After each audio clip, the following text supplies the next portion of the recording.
Hey, what up, though? Welcome to my channel. This is haul 69, part 4. Super early in the morning on the 17th of May. Actually, a few months ago, I found this comic book in my trunk. JLA Avengers, December 2003. That's right, in my trunk. This is the one comic I had left over. I had a stack in there that was set aside for trading.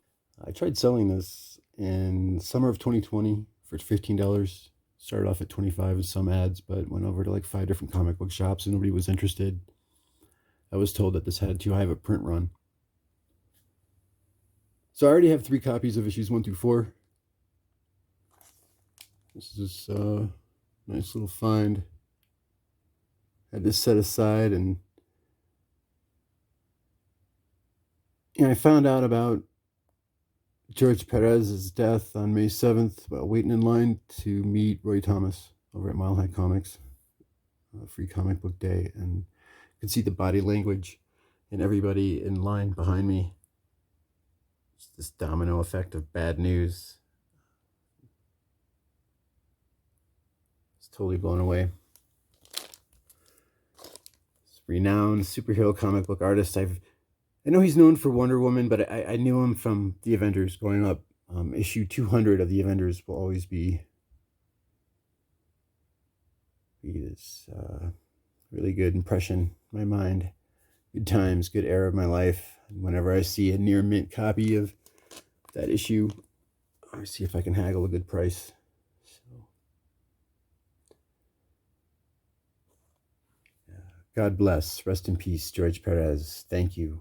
Many thanks. Thank you. Thank you. Thank you. Thank you. Thank you. Thank you. I was waiting in line thinking of what question I should ask Roy Thomas. And I was going to ask him about Neil Adams. And then when I heard this in line, I wish I didn't bum rush Roy Thomas asking him about George Perez, but I did. And he was nice enough to give me an answer. This is the cover that gave George Perez tendonitis. The process of drawing it.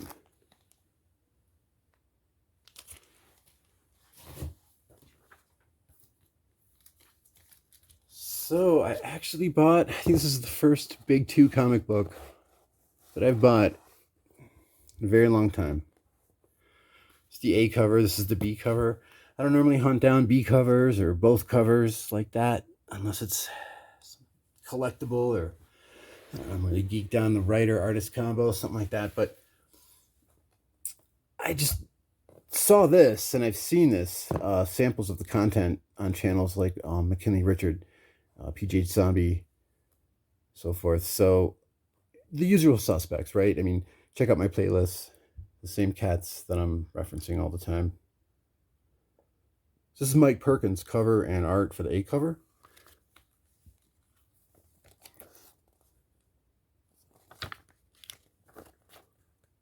Right? So I decided to get it. Something modern. I don't normally buy new stuff, but looking forward to it. And then for the B cover, I really liked it. It seemed in the vein of, for me, at first, of Bill Sienkiewicz, but then looking at the detail of it and just background, just the depth of... For me, I just find this some type of, some je ne sais quoi. This is some type of depth to this, the roots of this guy.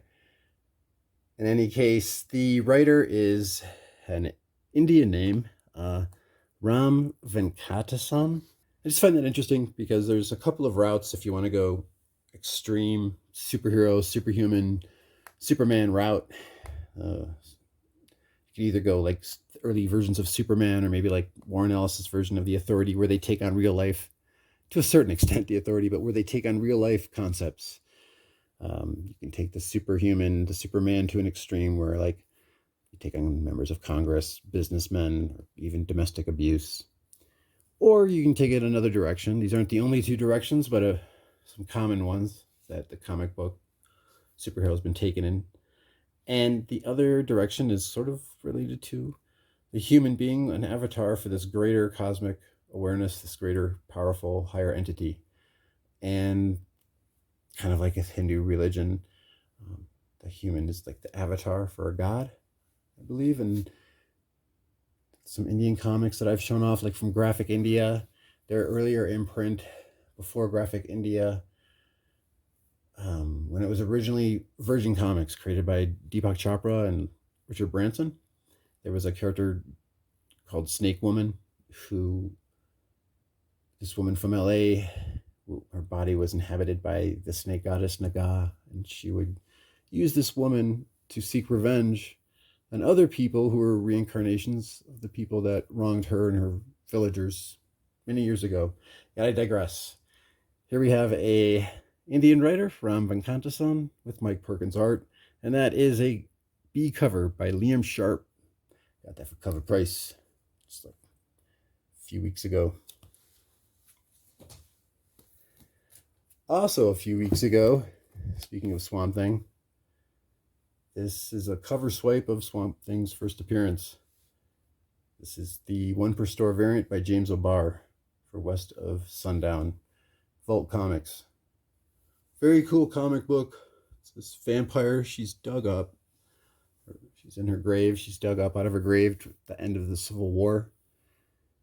A few years later, still in the late 1800s, she's a socialite in New York City where her home is burnt down. And in order for her to recover, she needs to return to her native land, which happened to be in New Mexico in the Southwest, to fully recover.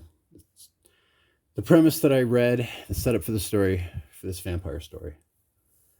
And yes, you have a cover swipe of House of Secrets, issue number 92, written by Len Wein, with art by Bernie Wrightson. And that cover swipe is right, James O'Barr. I didn't even know it was James O'Barr when I first bought it. And I also want to point out, this is my second copy. I got it for 31 bucks because the first copy I got, I tried that Gugon, y'all. PGH Zombie, I think Mr. Rigamortis 86 backed him up. Gugon. I ruined my other copy that I got because I tried using Gugon on this. Price tag, man, it won't come off. Look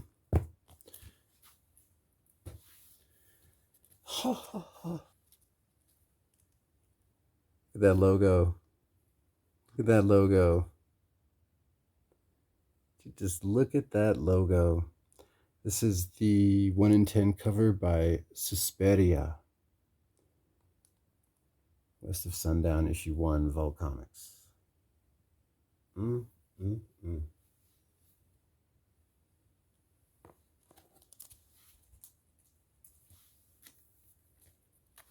Night Hunters, just found this randomly. This is issue 3 of the 4-issue limited series. Got this because I'm a fan of Alexis Zarit, the artist. The stories by Dave Baker. Alexis Zarit, he was known for mainly Space Riders. I believe it's Space Riders, came out in 2014. Black Mask is the publisher, and they've had several different volumes, limited series that have come out since then. I think at least 3. Alexis Zarit kicks ass. He's got this really unique style. It's like a combination of, how'd you put it, like Dia des Muerte with tattoo art, with like your power fantasy, lowbrow indie comics, a la late like 80s. I think you would call them power comics. Floating World Collectibles. Floating World Comics. Out of Portland. They've got some of those power comic artists like Ben Mara. Night Business is one of his comics that they publish. If you check out the YouTube channel, Power Comics, they cover these guys from like the late 80s, throughout the 80s, early 90s, people that aren't conscious of the fact that they're making power comics because they originate from that era, essentially, where somebody might have had just one drawing class, or they don't really have much skill, but they just want to go for it, and they cut a lot of corners, and a lot of those comics are just power fantasy fulfillment, and they're fun because there's some innocence to them in a way, and it's that type of style that people like Ben Mara like to emulate. Pushing that guy because that's another artist that works at Floating World Comics. or is published by Floating World Comics. $4, by the way, for that very niche cult classic title, Night Hunters. Speaking of cult classic, in my opinion, Log. This is the first appearance of Legend of Log, and I see Legend of Log, for me, is like a cult classic, or like a little alternate cult classic. Legend of Log.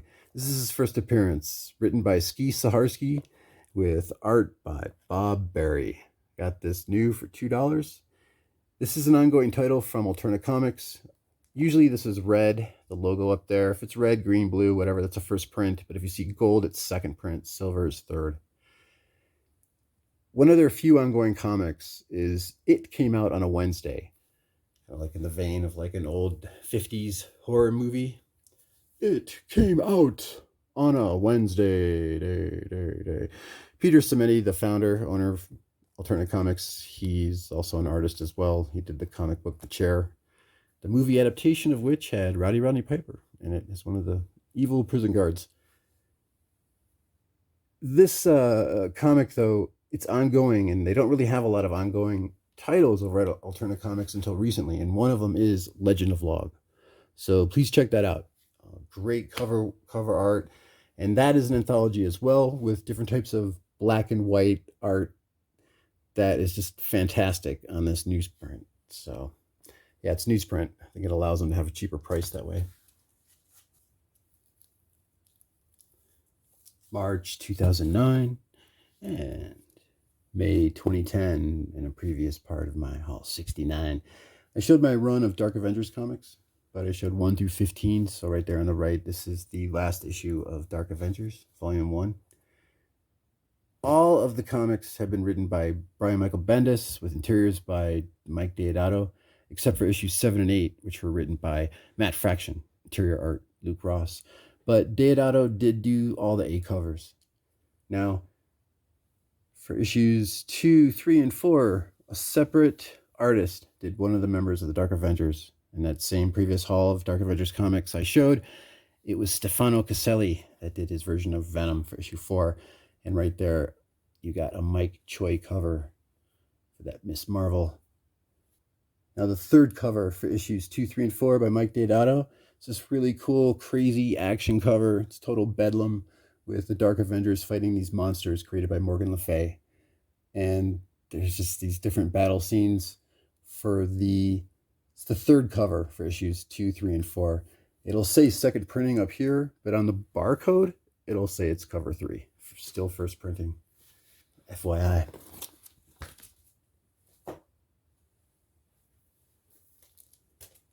So 2017, we got ourselves here the Young Animals imprint started by Gerard Way. He's related to Grant Morrison. I'm not sure on that. Somebody verify that for me, please. So in my previous hauls, I show off copies of other non-related Batman-related heroes out of Gotham. I think it's really cool that we've got Simon Dark and also Mother Panic.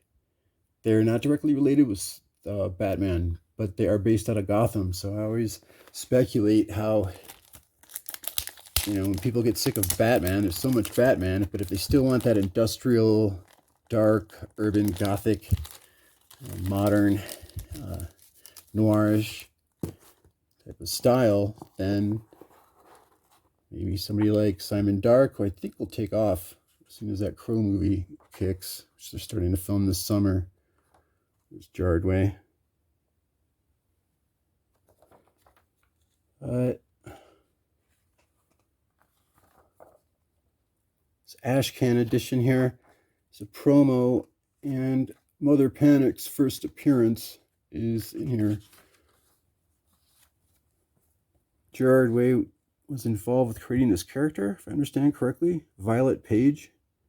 It's out of Gotham. It's a promo for the 12-issue series out of the Young Animals imprint. And the Mother Panic story is 12 issues.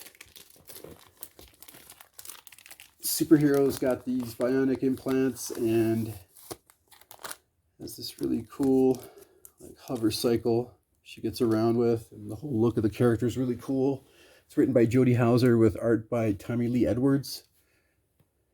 There is another Mother Panic series that came out. It was for 6 issues. It was called Mother Panic AD, and that took place like in the future with Batman abandoning Gotham and the heroes are being hunted down. That was for only 6 issues. And then there was another version of Mother Panic recently as Future State that was very brief. And the first name was different, but I think she still had the last name Page. It's based out of Gotham, except she was the one hunting the heroes, I think. Not a big fan of DC, but that's just some brief research that I found. $8, including shipping for all 3 issues. So when I looked up Mother Panic's first appearance, it said it was this Young Animal Ashcan black and white promo. So I already have a few copies of each cover of Mother Panic #1, the first issue of the 12-issue series. The first issue's got 4 different covers. 2 of them are by Tommy Lee Edwards. One's by Bengal, I think is the artist's name, and the other one's by Paul Pope. So I got 3 copies of each of those. So I got 3 copies of this Ashcan. Out of 1990, we got ourselves an Aircell limited series, a horror for adults only anthology. And these are my second copies of issues 1 and 4. This is issue 1 here. They had a different artist do each cover of the 4-issue limited series. This cover is by Winslow Mortimer for issue #1 here. It's horror anthology. And issue #4 there, the covers by Paul Daly and Tom Smith. Now, shout out to Paulo Costa. He's out of actually Portugal. Really intelligent, well-versed guy who is actually not pretentious about all his knowledge. I recommend you guys check out his channel. Drop by and say hi. But he was saying how impressed he was that this publisher, Aircell, even found out about the writer, because even though each cover artist is different, this is a comic created by Watson Porteo. He's out of Brazil. Written and drawn by Watson Porteo. This Brazilian creator, writer, artist.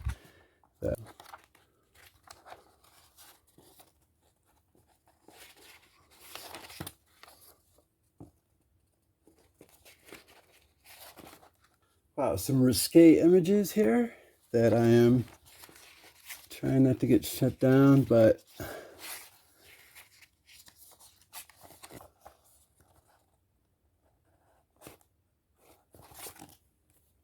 Watson Porteo.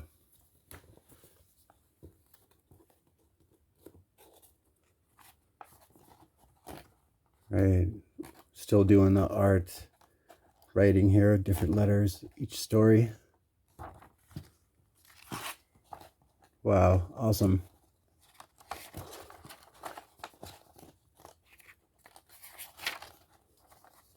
Another anthology out of 1990. This time, Caliber Comics. Day Brothers Presents Horror. The first 2 issues of this anthology are horror comics. One is, after that, I think it's sci-fi, and another one is superhero. And I showed off the first issue. It's got this crazy image of this face being tortured. It's real eye-catching artwork. I don't know if you know what I mean. All right, so the reason I got this, sure, the second issue is also horror, so that completes the 2 horror comics of this anthology, but I actually got this because I'm also a fan of Edgar Allan Poe comic book adaptations. This is the adaptation of Morea.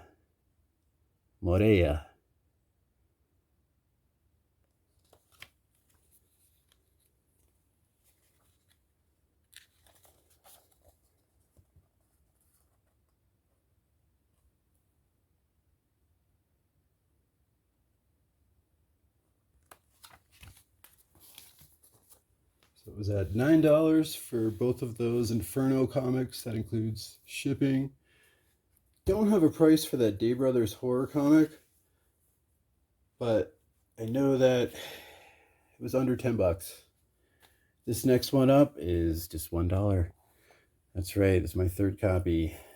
I got 2 copies of all my True Believers stuff. I always make sure I get them as nice as possible. If not, then I give it away, even if there's one slight ding, because they're just $1 and they've had a high print run. So this is out of 1971, reprint of Fantastic Four 112, story by Stan Lee, cover by John Buscema with Frank Giacola inks. And I got it for that slick spine. Really, I just figured, I don't go looking for this, but for the heck of it, it's like a new thing to look for. Like I said, I don't go out looking for this stuff. I just decided to do a little splurging on some unnecessary spec type buys. And this is one of them. Kind of an odd buy, right? A slick black spine, but buy what you like. I like that Hulk versus Thing story. It's one of the OG Hulk versus Thing. Not the original one, but I don't remember which one that is. By Jack Kirby and Stan Lee. But it's an earlier one. It's an earlier battle.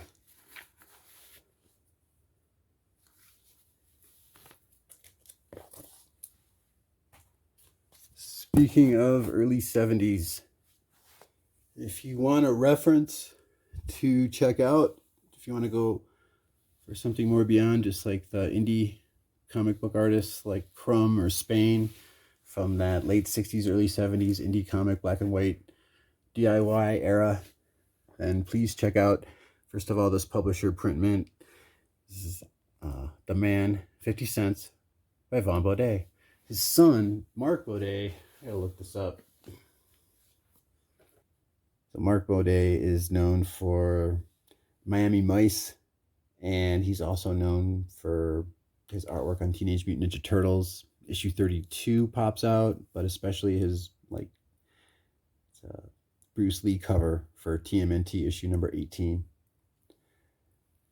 But really, he's working off the coattails of his dad, Vaughn Baudet here. I mean, if you want to know about indie comic book artists, definitely from that DIY, one of the first non-mainstream sort of subversive forms of publishing, Vaughn Baudet is one of them. And I don't believe Vaughn Baudet is part of that whole San Francisco crew, but I'm not too well versed in his history. But I'm pretty sure this guy is separate from that San Francisco crowd. Then maybe I'm wrong, because it says here Berkeley, California, 1972, Vaughn Baudet.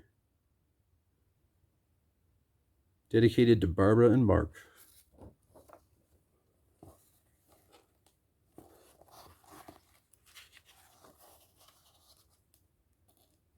And I saw this, I saw the name Vaughn Baudet, and I just immediately was like, I'll buy this. I'm gonna get this. And I got this. I got it for $8. I think that's a killer deal.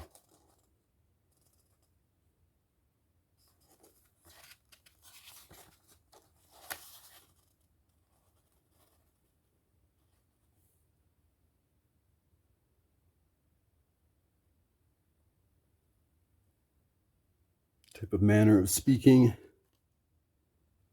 Caveman type talk, right? Reminds me of Legend of Log. In 1968, he worked the underground newspaper East Village Other and edited EVO's offshoot comic publication, Gothic Blimp Works.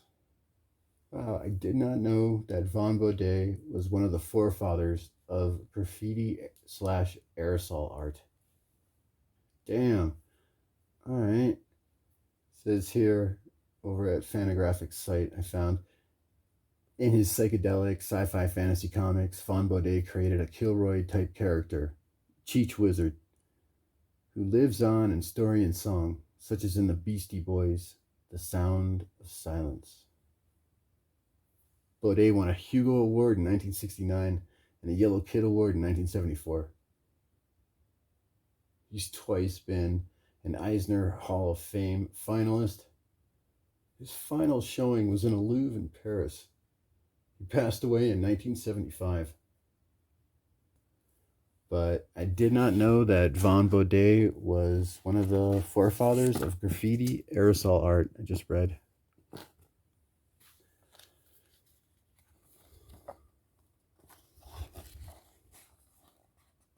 Interesting.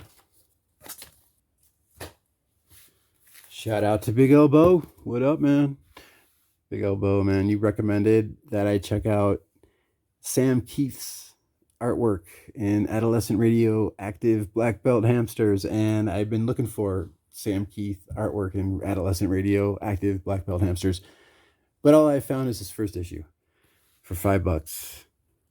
An Eclipse Comics imprint here. Eclipse Comics, 1996, after they went out of business, like a year or so after they went out of business. Todd McFarlane bought Eclipse Comics by Chin and Parsenovich. You know, looking at the artwork, it doesn't look like some type of hack job. People just trying to get something done real quick. Sure, they want to ride the tails off of Teenage Mutant Ninja Turtles with their anthropomorphic, crazed, tripped out, multi-word titled character-based assets, but I just looked at the artwork and the cover, and I just said, fuck it, it's only $5. And I saw my man here with the goggles on, the mohawk. What? It's a big trope of the 80s. This type of look was used in Frank Miller's The Dark Knight Returns, right? Did they have a mohawk guy with those Cyclops-type visors in Watchmen at all? Any gang members like that? I think they did in Barry Windsor Smith's Machine Man that came out in the 80s.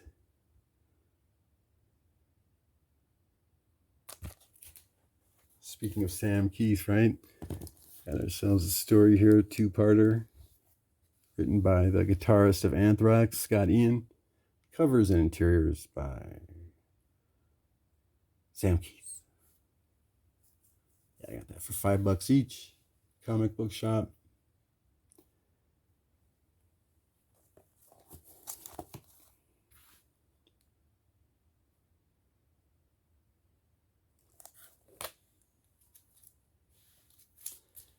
From Verotic Comics, you might have heard of Martin Imond. He did a lot of the artwork for that label, that Glenn Danzig comic book.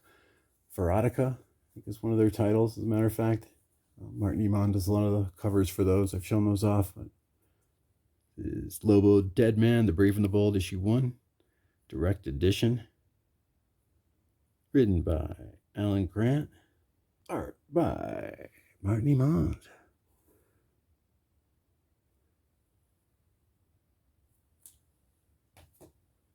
Lobo's Big Babe, Spring Break Special, Spring of 1995. That's right. Does it get any more direct than that? Now, this artist on this issue right here is Jim Balent. Don't you know? So I got that for $4. I got this Jim Balent comic book here for $4 as well. This is new. And I got that just strictly as a cover buy. I got that as just for kicks. It's like a shout out really to like Mr. Rigor Mortis 86. I mean, yo man, this is like right up your alley, G. So take a look. Let me know what you think. Big titty demon nun. She's getting randy with some zombie skeleton cat. Dig that armor he's got on. Incorporates that bone tied on there, but hell, I know Mr. Rigor Mortis 86 digs on comics like that. I just got that for fun on a whim. I don't normally buy new comics, and if I do, I don't normally go for that type of genre, but I saw this and I was just like, oh hell yeah. Oh hell yeah. Big titty evil zombie nun, giving that guy a boner right there. Zombie love. Oh, yeah, give me some of that zombie demon love. Oh, yeah. Zombie demon love. Jim Balance Tarot, issue number 133. Yowza. $17. I got myself my third copy newsstand of Ultimates, issue 2. Unlike that Marvel team-up issue, I'm not sure which one it is, 5 or 6. It's got the Ultimate version of Nick Fury in it. Might be the first appearance of the Ultimate version of Nick Fury, but as far as the likeness of Samuel L. Jackson, that was first published here in 2002 at Ultimates issue number 2. This was such a huge game changer, y'all.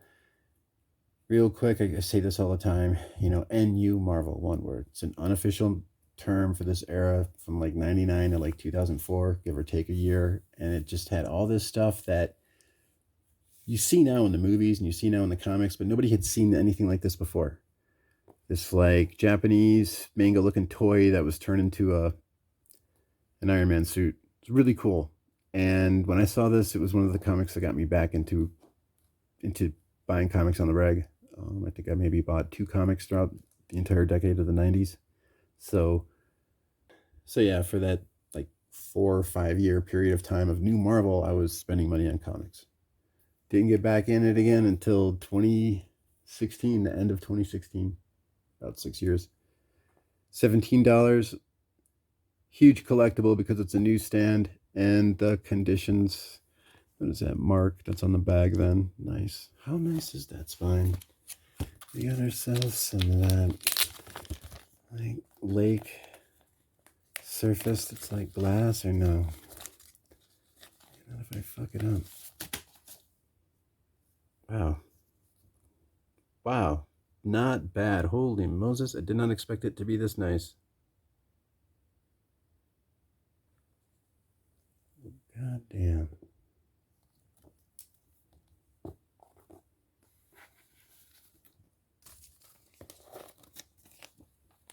And after I got my second copy of the newsstand of Ultimates too, I thought, I don't need to look at it anymore. And I've been doing a search for Ultimates because I'm trying to still get issues 5 and 6 in newsstand. If anybody wants to trade or sell me issue 5 and 6 of the first volume in newsstand, or perhaps issue 12, I'd appreciate it. Those are really hard to find. 5 and 6 for that first volume. It's when Hulk attacks New York City.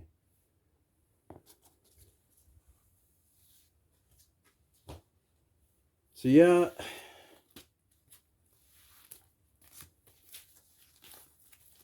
what can I say about Marvelman, aka modern day version, right? Miracleman, because when the character got printed in the United States,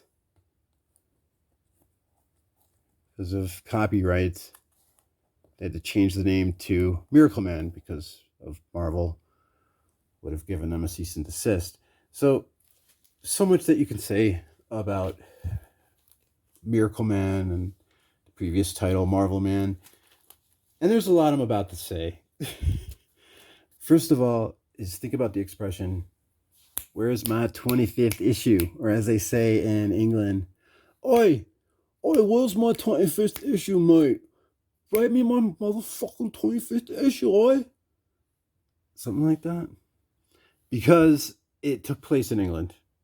What happened was in 1953, Captain Marvel, the guy, you got a little kid, Billy Batson, says the word Shazam, becomes this being that's like the essence of different types of gods. Captain Marvel. Red tights, golden thunderbolt in his chest guy. Because of the competition with DC, national publication DC, they gave a cease and desist to Fawcett Comics to stop printing Captain Marvel comics because of the likeness to Superman. So think about what I said earlier. You got the earlier versions of Superman fighting real life concepts, if you want to take an extreme version of a Superman, a very powerful superhuman character, versus something that becomes a god, right? Captain Marvel. All right, so where's my 25th issue? So Fawcett Comics was given a cease and desist And then L. Miller and Sons, the people that were reprinting the Captain Marvel, those Fawcett comics in England, needed a 25th issue of Captain Marvel. They didn't start over with issue 1. They kept the issue 25. And instead of printing Captain Marvel, because it was no longer being printed in the United States and they needed something to reprint, they hired this guy named Mick Anglo in 1953 to start creating this golden age hero called Marvel Man. Totally derivative, had young Marvel Man, had kid Marvel Man, your typical derivative characters that the previous Captain Marvel had. And so that title was written by Mick Anglo, and it lasted until 1962 because, for whatever reason, bureaucracies, tariffs, trade barriers, previously American comics weren't being sold in England, where the character originated from, and then the American title started pouring in around 1962, and that's when they just outsold the British title Marvel Man.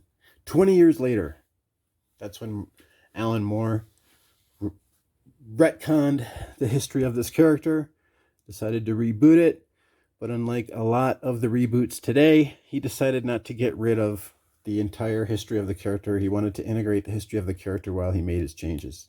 He decided to be creative and resourceful, I think, are the taboo terms in comics today at the big two. And so where's my 25th issue? So you've got the creation of Marvel Man by Mick Anglo, because they needed a 25th issue to print, and there was no more Captain Marvel, so L. Miller and Sons in England needed that 25th issue. The story ends where Eclipse Comics was reprinting those Alan Moore retcon stories. His first, the first 21 issues of Warrior magazine that was run by Des Skin. He used to be an editor over at Marvel's UK branch. And Warrior magazine was an anthology of comic books. They had, one of the stories was V, another Alan Moore story. 21 issues reprinted in the first 6 issues of Eclipse. He then continued the story, now titled Miracleman, until issue 16. This whole run with Alan Moore on Miracleman is considered legendary as far as the type of superhuman story where you take a superhuman, a Superman to the limit. Like I said, it can be something like Superman or early Superman stories where he takes on real life concepts, or Mickey Moran. He's the avatar for this being, Marvel Man, that was created by British intelligence, some private branch of British Air Force, I think, like an Area 51, where they reverse engineered this alien technology and this alien DNA, and they created this humanoid being that existed in this space that they created called infraspace. And this is the story that Alan Moore retconned now, because this guy, Mickey Moran, he was being experimented on and put in this virtual reality state of almost like a comatose state, where they were testing out their experiments on Mick Moran, and they wanted to have it be tested out in like a virtual reality, like a simulation where they were testing out their technology. They reversed engineered this alien technology and DNA, and they tested it out on this guy, Mike Moran. They also created this humanoid body that when Mike Moran says the word Komoda, he becomes Marvel Man. He switches places with this humanoid form that they kept in infraspace, this other dimension that they created with this alien tech. So it's like the memories get transposed to this new humanoid figure, where it actually thinks it is the incarnation of Mike Moran. So the images that he received, that Mike Moran received while he was in virtual reality, he thought happened. When he had memory that they existed, all these memories came surging forward after he became Marvel Man, after he forgot he was Marvel Man. Kind of like how mankind, everybody, all the comic book readers forgot this character even existed, because the character ceased publication in 1962 during the original incarnation of Marvel Man. Marvel Man in 1962 went out of business. 20 years later, Alan Moore is contributing these stories for Warrior magazine, He creates the retcon version of Marvelman in the first 21 issues of Warrior Magazine, 1982 to 1984. Those stories are reprinted now in Eclipse Comics in 1985, the first 6 issues. They had different artists do the covers. I think Howard Chaykin did a cover, Jim Starlin did a cover, so forth. So issue number 10, for example, I don't remember who did the cover, but I know Rick Veitch did the interior art for issues 9 and 10. Alan Moore came back after issue 6 and started writing again. And when he paired up with John Tottleman for issues 11 through 16, he stopped writing with issue 16. That's when just this legendary run of what it means to be an extreme version of a superhero, right? The human becoming an avatar for this godlike being. Here, Alan Moore actually writes where the human is put to rest. He dies. He's buried. And the godlike being, Miracleman, in the Eclipse story, they had to call him Miracleman because in the United States, Marvel Comics wouldn't let another company have a hero called Marvelman, right? So Miracleman is on his own. He separates himself. That whole separate sense of losing the sense of self, where you become so powerful, almost Nietzsche-like type of concept, where the Ubermensch is separate from the earthly mortal perceptions of reality. That's the direction that this Miracleman story takes, because Alan Moore writes until issue 16, and like I said, that Alan Moore with John Tottleman art is like this legendary run of, if you want to read superhero comics and you want to be a guru of superhero comics, I suggest you check out Alan Moore's Miracleman. If you want to be super geek about it, read the original stories from Warrior Magazine, 82, 84. And then you got your Alan Moore stories, the reprints 1 through 6, and then Alan Moore 7 through 16. I'm reiterating a lot just to help you all remember and give you some structure of how this whole Marvelman to Miracleman story evolved throughout time. And the Eclipse comics, Eclipse went out of business by 1994, I think was their last comic published. And then the last issue of Miracleman under Eclipse was published in 1993, and that was issue 24. So the story starts with, where's my 25th issue, right? Well, let's hire this guy, Mick Engel, to create Marvelman. Well, now the story ends with the fans saying, where's my 25th issue? Because after Alan Moore left, who took over, right? Who took over but Neil Gaiman, right? So Neil Gaiman wrote from issue 17 to 24 from 1990 to 1993. And then Eclipse Comics went out of business, and everybody's like, when are we going to get that 25th issue, Neil? It's Mark Buckingham doing the art, Dave McKean cover. And as you know, Todd McFarlane bought Eclipse Comics. And then Marvel Comics, or I should say Disney, in 2013 gained the rights to Miracleman. And in 2015, they reprinted the run that Neil Gaiman wrote. Once again here with issue 1, starting the Neil Gaiman Buckingham run. This is a Buckingham cover. Mark Buckingham did the cover there on the right for that modern day reprint.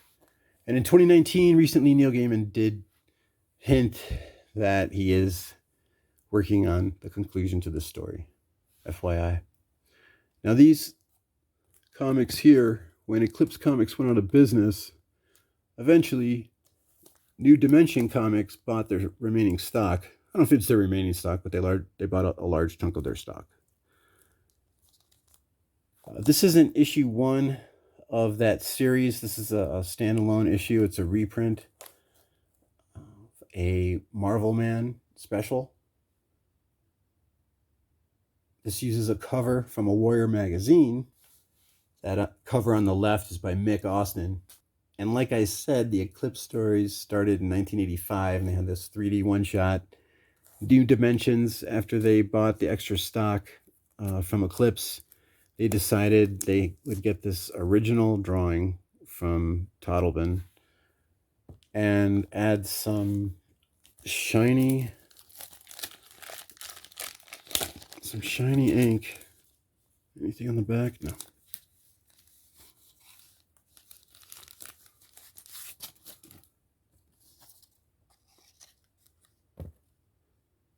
So this doesn't say, it says it's #1 3D, signed by John Toddleben.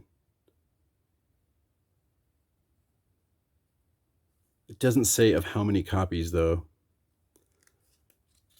So, they got their sales gimmick here with their original artwork, shiny metallic blue ink. And then you get one of your key creators to give a signature on it. Hope to God it's real.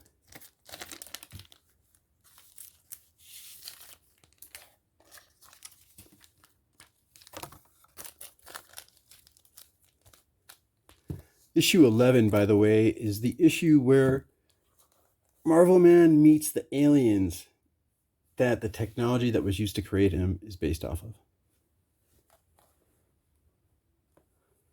And here on the right, that's your Neil Gaiman autograph, photo of Neil signing, and this one says 99 exist.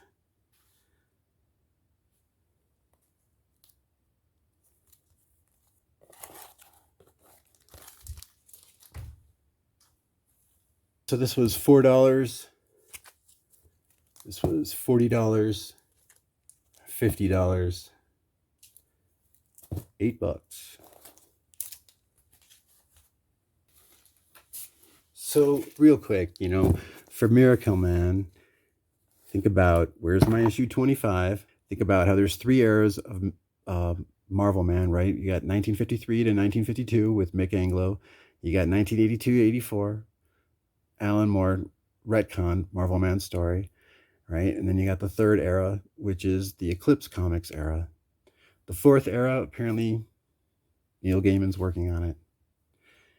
And the 3rd thing to remember is just simply you've got these 2 great creators, Neil Gaiman and Alan Moore, working on this extreme concept of a superhero that is in line with like Hindu religion, so to speak, or just the concept of a human being being an avatar for a higher cosmic sense of awareness, sense of power.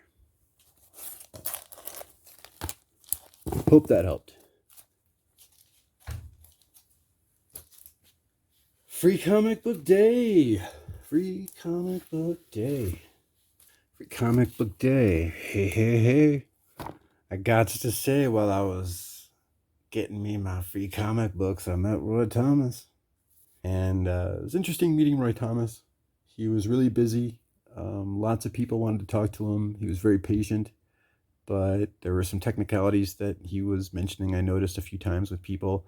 For example, when I asked him to write down with his autograph the location and the date, if he could just write like Free Comic Book Day, Mile High Comics, or write Mile High Denver, or write Mile High 2022, he'd go, no, I'm sorry, I can only write my name. It's fine. He was really nice about it. So Free Comic Book Day was a blast, and I'm really glad I went to Mile High Comics. Got this earlier Free Comic Book Day comic here. This is from the Free Comic Book Day 15-year anniversary. Speaking of avatars, right? Superheroes. Grant Morrison writing. Javon J. King doing the art. It's a great story out of Graphic India. Avatar X. It's this Hindu god that is coming to Earth too soon. He thinks that there's like this great battle that's supposed to be taking place on Earth, but he's arrived too soon, and he's using one of these twins as an avatar. I believe one of the twins is dies, but the other one doesn't want to have any type of responsibility in life and ends up having to house this ancient Hindu god's existence on Earth. And great art, and the environment that they depict is India. Clothing, background, the details in this, it's worth reading, and it makes you feel like you're reading something that is superhero comic, but also Indian. It takes place in India. Next up, got a few older Free Comic Book Day comics. This is from 2020. Garth Ennis and Derek Robertson's The Boys, first issue reprint. There's a couple that I got from last year. Vampire the Masquerade, Winter Teeth. It's based off of a novel. Stray Dogs. Wasn't too into Stray Dogs, to be honest. It's kind of one of the gripes I was going to mention here in this video. Just that there is, I don't know if it's the algorithm with YouTube. It kind of gets back to what I'm saying about how just it's really difficult to meet, I don't know how to put it, kindred spirits or people of the same ilk, or it's a great way to meet people, but just to get, I don't know how to explain it, but just to find different types of YouTube channels, different types of collectors, because there is too much on YouTube of these fucking top 10 lists and clickbait. Because this Doctor Strange movie,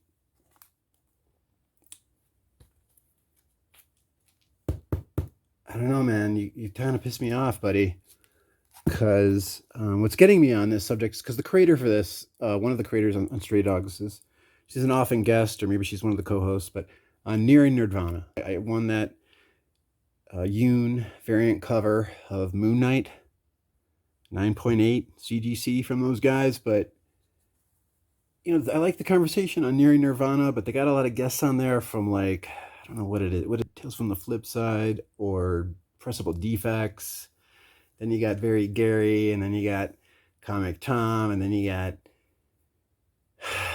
it's just so many of these hype channels that these guys are trying to make a living. They want to sell books, and I get it. It's just that YouTube itself is too much of those people, to the extent where I'm now getting to the point where I'm like, ugh, like if I see them on a search result, I'll just be like, ugh. And it's like, dude, they seem like fun fucking people to hang out with. Shit, man, I don't want to be like cutting them down. But it's too fucking much. And it ruined Doctor Strange, Multiverse of Madness, because too much fucking hype. There were no Marvel zombies. Okay? There was no Kang. There was no Loki in Doctor Strange Multiverse of Madness. There was no Miles Morales. There was no Tom Cruise Scientology Iron Man. Just show me the way, y'all. I need to know the way, Tom Cruise Scientology Iron Man. You weren't there to show me. There were no Marvel zombies in Doctor Strange 2. It's fucking bullshit. The amount of speculation and hype, or there could be this, or there could be that, you never know. You just never know. And then I'm hearing other sites, like I think Roman Curtis, I heard him say once that he held up a comic book and he goes, this is the first appearance of Doc Ock's dog. And then he just keeps going to the next one. And he was serious. And it's like, there's first appearances, and then there's second cover appearance, and then there's, this guy who helped raise this character. Okay, if you're deep into that character, then yeah, you're going to want to get that dude's first appearance. But as a whole, as far as working with YouTube, finding channels on YouTube as a whole, it's too much of that bullshit, yo. And too much hyping second, third, fifth appearances that has gone full swing since the pandemic. And y'all need to tone it down, y'all, man. It's too motherfucking much. Too much all day long, bro. Second, third, fifth appearance, bro. Oh my gosh. Bro. All day long.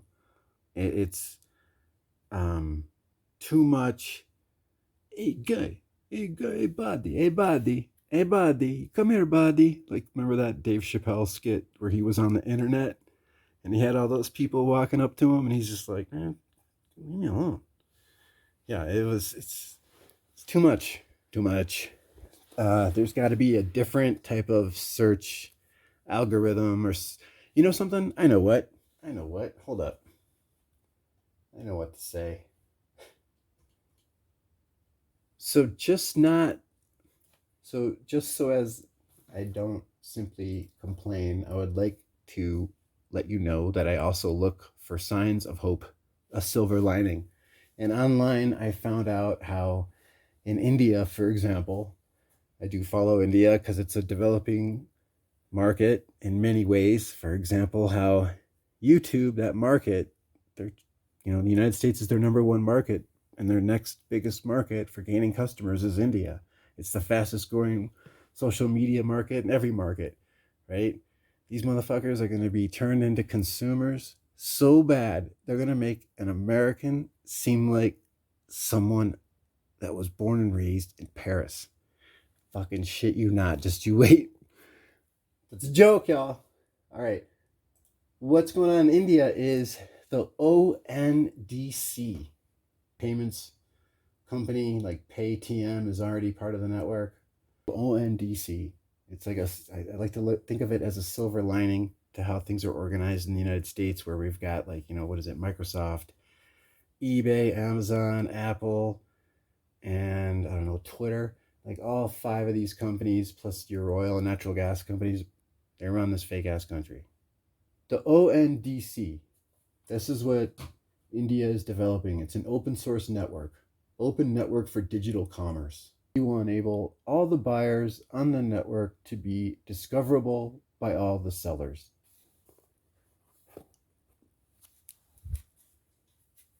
I'm going to wrap this up, pick up the pace. It's 2022 Free Comic Book Day comics. Got a couple copies here of this animated series that's in the works. I looked up at Scout Comics website. The Electric Black is an accursed antique shop, appearing at any time or space, soliciting customers. It hungers to corrupt and devour. It's written and drawn by the co-founder Scout Comics, Joseph Schmalk. He did the cover for that Black Caravan comic, that vampire comic Vanity that I showed in a previous Haul 69. And then I also got your Black Mask Free Comic Book Day comic, Black Cow Exit. Got ourselves here the Teenage Mutant Ninja Turtles comic book. I think this is related to a video game, but I'm not sure. But I think that's Venus right there in the back.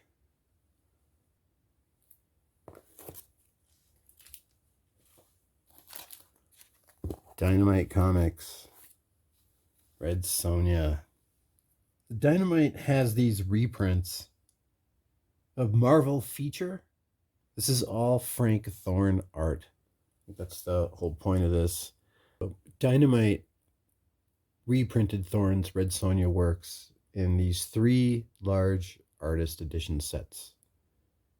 Out of 2019, they also had a 1/6 scale Dynamite figure statuette that is in total likeness of this Frank Thorne image of Red Sonja. They didn't cut any corners. It's pretty cool looking. This is based off of Timothy Snyder's New York Times bestselling novel On Tyranny, about how to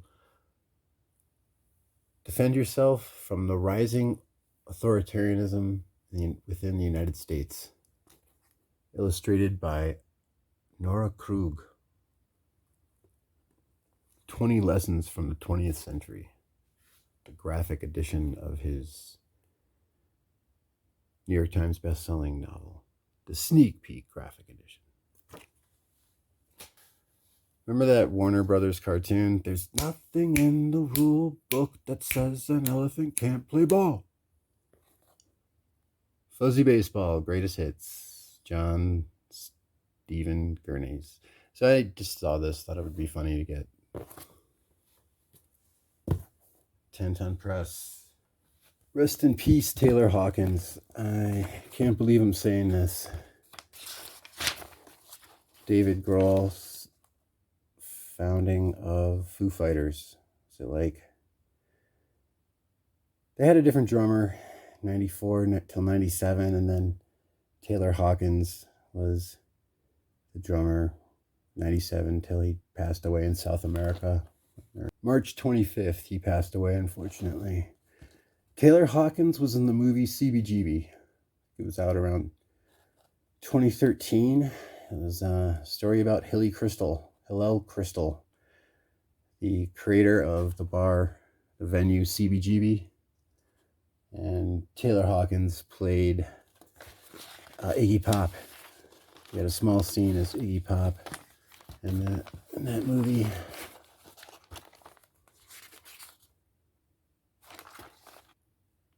I think this is with the original drummer, not Taylor Hawkins. It doesn't seem like.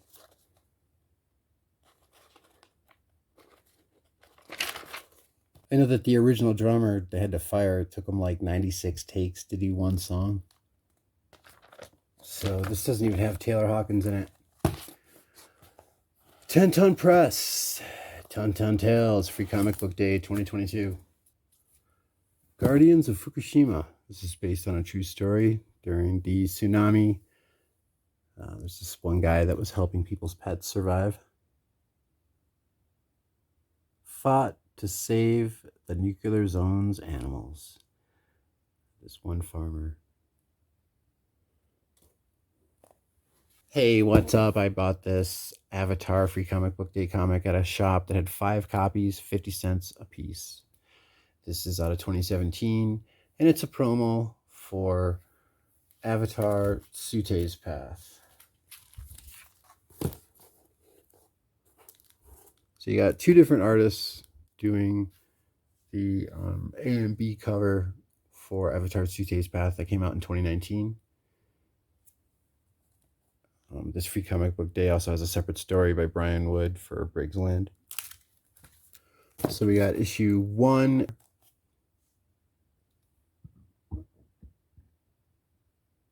I'll go into details with these when I get all 6 issues, each cover.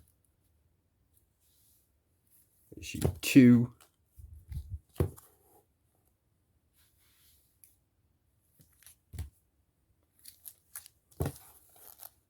Issue 3.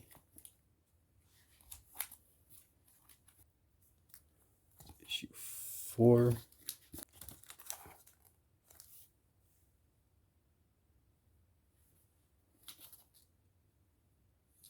The other issue 5 I've got coming in the mail.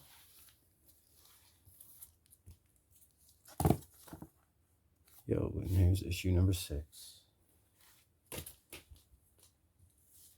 Just last week, we've got the A cover for Adapt or Die out of Dark Horse. I believe Dark Horse has publishing rights for the Avatar comic book until 2025.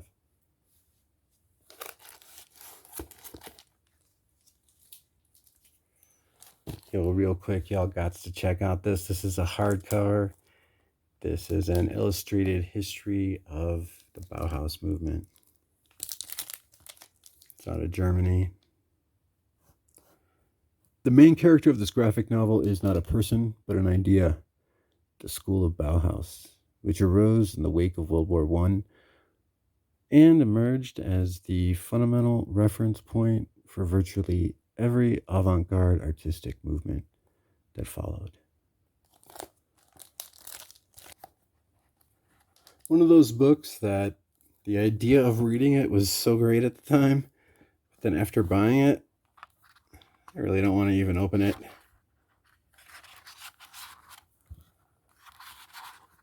Prestel is the publisher.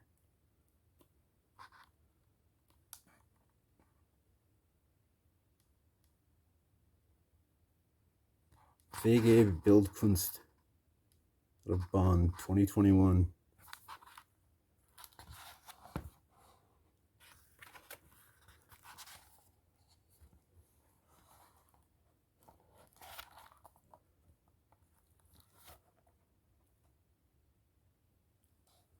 Doesn't this art remind you of Chris Ware a little bit? I should say Chris Ware was perhaps influenced by Bauhaus.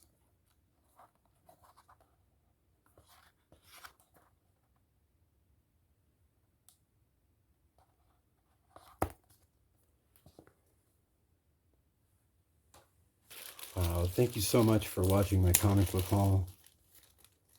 Please stop by again.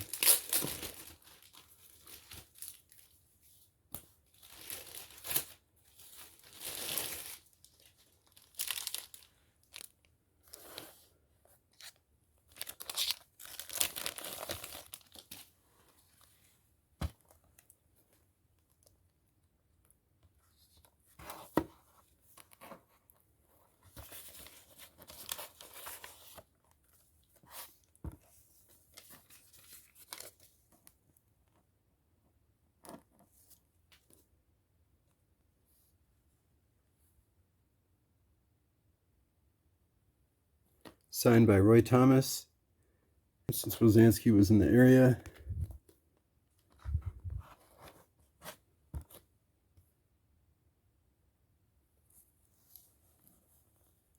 Mile High Comics, Free Comic Book Day 2022. Chuck Rosansky, Roy Thomas.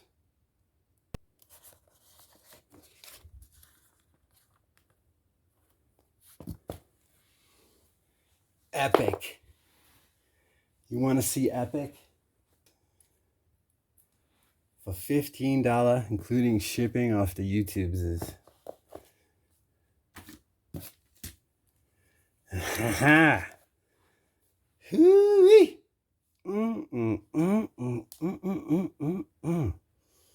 My. That is great. Newsstand edition.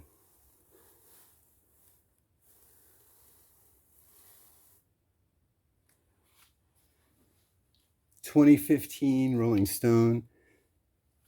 Nicki Minaj. I think what she really came out 2002 and then started to break out soon afterwards. Did the Super Bowl halftime show in 2012. In 2015, she got nominated for a Grammy. She has yet to win a Grammy Award. Damn. I say goddamn. Goddamn.